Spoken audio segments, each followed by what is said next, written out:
창세기 38장 전체는 야곱의 넷째 아들인 유다의 가정사에 대한 기록입니다. 그런데 이러한 유다의 가정사가 요셉 이야기 중간에 삽입된 것은 일면 납득하기 어려운 것으로도 보여집니다. 그러나 이 이야기가 여기에 기록된 것은 분명한 목적이 있기 때문일 것입니다.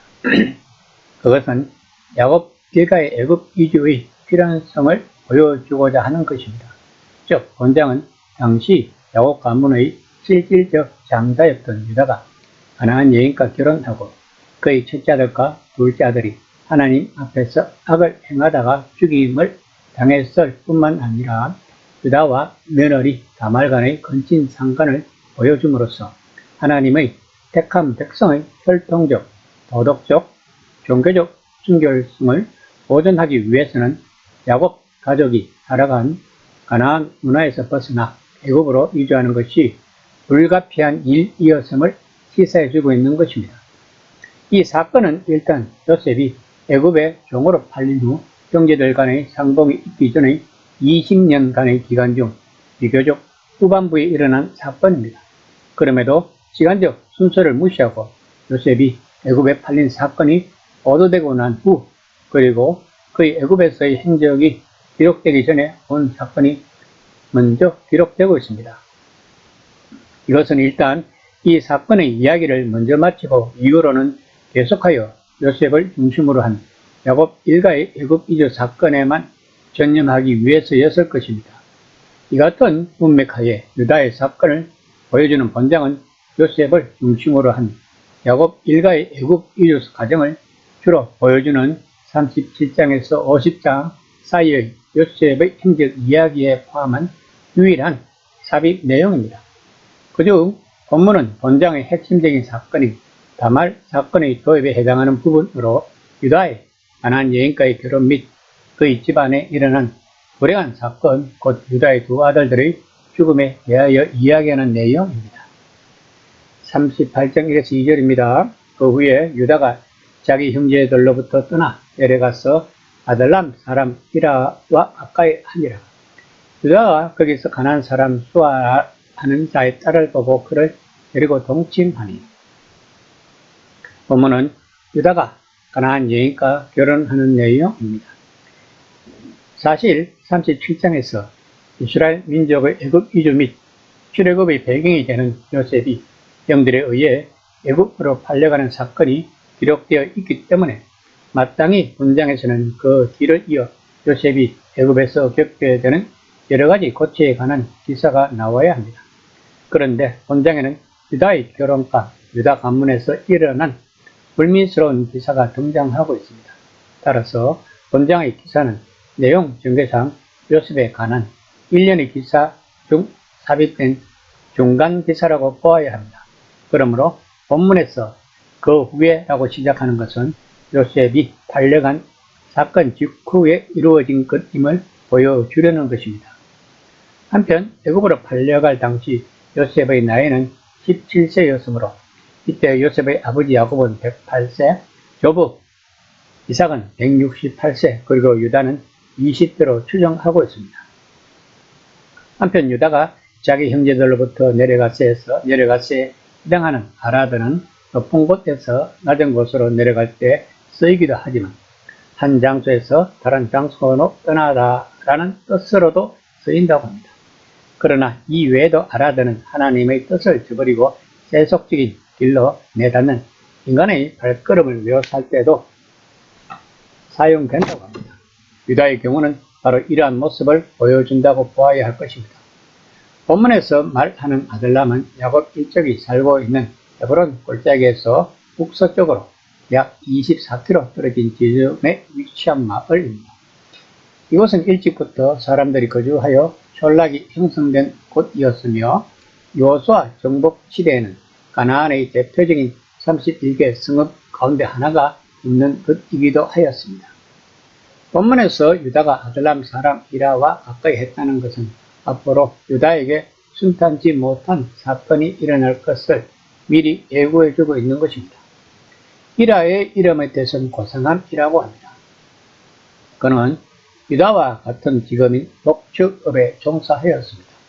유다가 개인적인 부탁을 하였던 것으로 보아 이 두 사람은 상당히 친밀한 관계였던 것 같습니다. 결국 유다는 가나안 여인에게 관심을 가지게 되고 그녀와 동침을 하게 이릅니다. 이처럼 언약의 후손들이 우상 숭배하던 이방인과 긴밀한 접촉을 하는 것은 후에 야곱의 가족들이 애굽으로 이주할 수밖에 없는 필연적인 결과를 낳게 했다는 것입니다.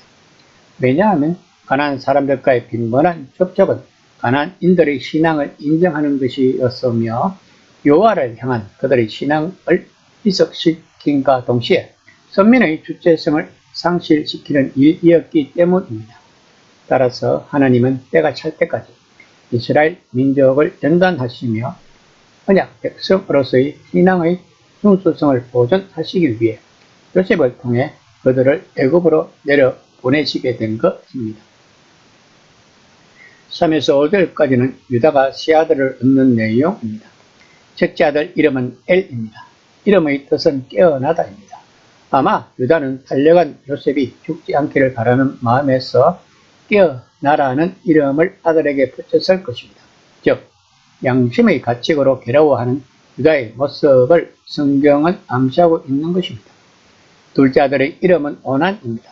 이 이름의 뜻은 힘, 능력, 강함이라고 합니다.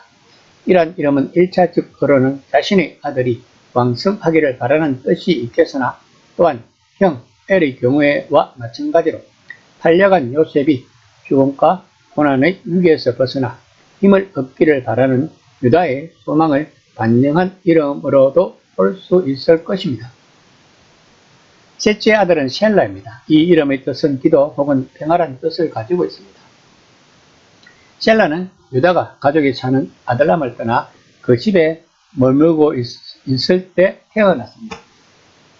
아마 유다가 비록 자신은 떠나 있으나 새로 태어난 아이나 집안에 아무 일 없기를 바라는 마음에서 이러한 뜻의 이름을 붙인 것 같습니다. 그러나 다른 한편으로는 이방인의 땅으로 팔려간 동생 요셉의 평화를 바라는 유다의 양심의 소리를 반영한 이름이라고도 볼 수도 있을 것입니다. 그 집은 거짓, 잘못이란 뜻을 가진 아들람 근처의 도시 이름입니다. 본절에서 지명을 분명하게 언급한 이유는 위에 아들람을 비롯한 이 주변의 땅이 셀라의 후손들에게 분배되었던 것을 생각할 때 셀라의 후손들로 하여금 자기 조상이 출생하였던 지역을 알게 하기 위함이었다고 볼 수 있습니다. 6절에서 10절까지는 며느리 다말이 두 명의 남편을 거듭 읽는 내용입니다. 유다가 장자 엘과 다말과 결혼을 시킵니다. 다말이란 이름은 셈족 계열에서 많이 사용되었고 종려나무란 뜻을 가지고 있다고 합니다. 다말은 가나안 족속의 여자였습니다. 또한 그녀는 시아버지 유다를 근친 상간의 길로 유혹하였습니다. 하지만 후에 메시아의 족보에 오르는 영광을 얻게 되었습니다.